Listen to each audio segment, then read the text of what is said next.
ROS, 활성산소를 제거하는 역할을 하고, 또 이렇게 세포 자살을 유도를 하고, 그리고 또 하나는 이게 염증성 사이토카인, 흡수율이 더 높아지는 효과가 있기 때문에 가장 좋은 방법은 블루베리의 항암 효과는 어떤가요? 블루베리는 우리 베리 종류는 어떻게 보면 우리 암 환자분들한테 다 좋아요. 베리 종류 속에는 이게 이제 안토시아닌 성분이죠. 특히 이제 블루베리 약간 진한 보라색, 여기 속에는 이 보라색이 지금 안토시아닌이거든요. 그래서 안토시아닌은 플라보노이드 계열이죠. 그래서 강력한 항산화 작용을 해서 ROS, 활성산소를 제거하는 역할을 하고, 또 이렇게 세포 자살을 유도를 하고, 그리고 또 하나는 이게 염증성 사이토카인. 사실 우리 암에서는 이 사이토카인이라는 게 중요해요. 이게 신호를 주는 거거든요. 근데 이제 이런 부분들을 제거하는 물질들이 되게 파이토케미칼들이 그런 역할을 많이 하죠. 그 안토시아닌이라든지 다양한 것들이 있어요. 여기서 나오면 안토시아닌도 있고, 그 다음에 엘라그라도 있고, 그 외에 이제 다른 데 보면은, 뭐, 레스베라톨이라든지, 뭐, 케르세틴 다양한 게 있는데, 이런 부분들 다 염증을 많이 감소시켜주는 역할을 하죠. 그런 면에서 블루베리는 안토시아닌이 강력한 그런 효과를 가지고 있고, 그 다음에 이제 엘라그산이라고 해서 이거 폴리페놀 계통인데, 우리 탄닌도 이게 항암 작용이 상당히 있습니다. 그래서 이런 엘라그산이라든지, 근데 또 우리 블루베리에서 우리가 블루베리에 있는 안토시아닌만 무조건 중요하다고 생각을 하는데, 이 안에는 식이섬유가 많이 들어있거든요. 이게 식이섬유가 상당히 중요해요. 식이섬유는 장 건강을 개선을 하죠.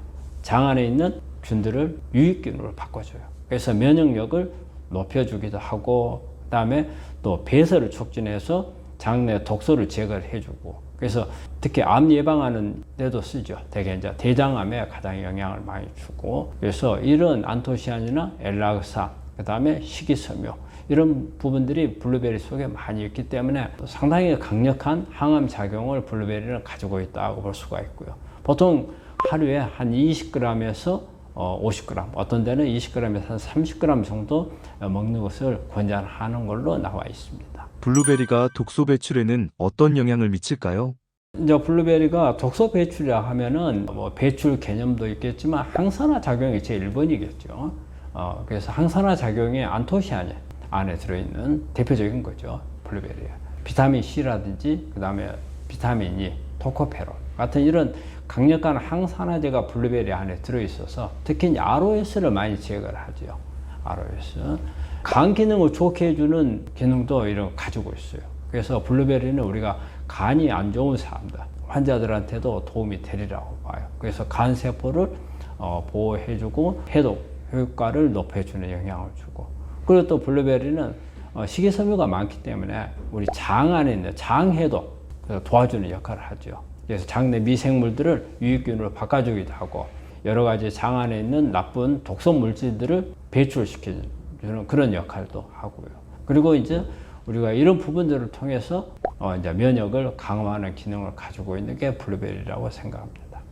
블루베리의 항암 효과를 입증하는 연구 논문들도 있나요? 이 블루베리에 대해서 항암 효과를 하는 논문들이 제법 많이 나와 있어요. 대표적으로 보면 블루베리의 항암 효과에 대한 그 에비던스를 보여주는 그런 자료가 있는데, 이거는 NIH에서 나온 자료예요. 이게 그 2013년 10월 달에 나온 자료인데, 임상 그 연구를 했을 때 블루베리가 상당히 암을 예방하는 걸로 나와 있는데, 여기에 대해서 그 에비던스는 기전을 살펴보면 그냥 사이토카인을 제거해주는 효과가 있더라. 산화 스트레스를 줄여주더라. 즉 ROS, 활성산소를 줄여주는 효과. 그리고 DNA, 유전자 손상을 막아주는 것. 그리고 이제 암세포가 증식하는 것을 억제하는 기능. 그 다음에 세포 자살을 촉진하는 이런 효과들이 있어서 그 블루베리가 항암 효과에 대한 근거가 있다는 것을 제시해주는 논문이 되겠고요. 3중음성 유방암에서 이 쥐를 가지고 연구한 자료가 있어요. MDA MB231이라는 3중음성 유방암 조직을 쥐에다가 이식을 시켜가지고 여기에 블루베리를 주었죠. 그래서 암세포가 어떻게 성장을 하고 전이가 되는가를 연구한 논문인데, 여기에는 린 아담스라는 분이 발표한 자료인데 이게 2013년도 8월 달에 펀메드에 발표를 했어요. 블루베리 분말을 5%로 주는 경우, 그 다음에 10%로 주는 경우에 이게 종양 크기라든지 전이가 어떻게 되는가를 살펴봤는데 종양 크기는 대개 이제 5%에서는 한 60% 정도. 그 다음에 10%를 주었을 경우에는 한 75% 정도 종양 크기가 감소하더라. 그리고 림프절이나 간으로 이렇게 전이 되는 율을 보니까 5%에서는 약 한 25%. 그리고 10%를 주는 경우는 한 70% 감소를 하더라. 그래서 블루베리를 주는 경우에는 보니까 우리가 얼마만큼 많이 주느냐도 영향을 좀 주는 것 같아요. 양을 충분히 줬을 때 적은 양보다는 많은 양이 훨씬 더 효과가 있는 것 같고, 일단 블루베리는 우리가 종양을 억제하거나 그 다음에 전이도 막아줄 수 있는 좋은 식자재가 아닌가 생각합니다. 독소 배출 효과를 확 높이는 블루베리 섭취법이 있을까요? 블루베리는 여러 가지 방법으로 먹을 수 있는 게 있는 것 같아요. 그래서 이제 공복에 그냥 생으로 먹는 경우 있고, 생으로 먹는 경우는 일단은 그 자체가 가지고 있는 항산화 성분을 그대로 얻을 수가 있어요.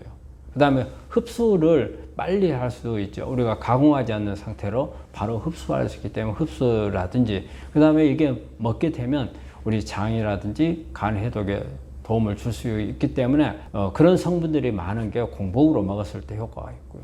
블루베리는 그 자체로 먹는 것도 좋지만 여러 가지 스무디 같은 걸 만들어서 블루베리하고 케일이라든지 바나나나 그다음에 아몬드, 견과류, 그리고 여러 가지 식이섬유가 들어있는 야채라든지 이런 부분들을 같이 합쳐서 스무디로 만들어서 먹는 것도 좋겠고, 또 하나 이제 우리 요거트 같은 경우에는 이게 발효 음식이잖아요. 그렇기 때문에 블루베리하고 같이 먹으면 블루베리 속에 있는 식이섬유가 이 요거트에 있는 유익균들하고 합쳐가지고 장내 유익균들을 늘려주고 또 독소를 배출하는 그런 효과가 있기 때문에 이 요거트와 같이 먹는 것도 좋겠고, 어쩌다 한 번씩 먹는 것보다는 매일 일정 양을 먹는 게 하루에 한 20에서 50g 아니면 한 30g 정도 그렇게 매일 먹는 것을 권장을 합니다. 근데 특히 우리 이제 공복으로 먹었을 때 본다면 익히거나 다른 가공을 됐을 때보다 효소가 많아요.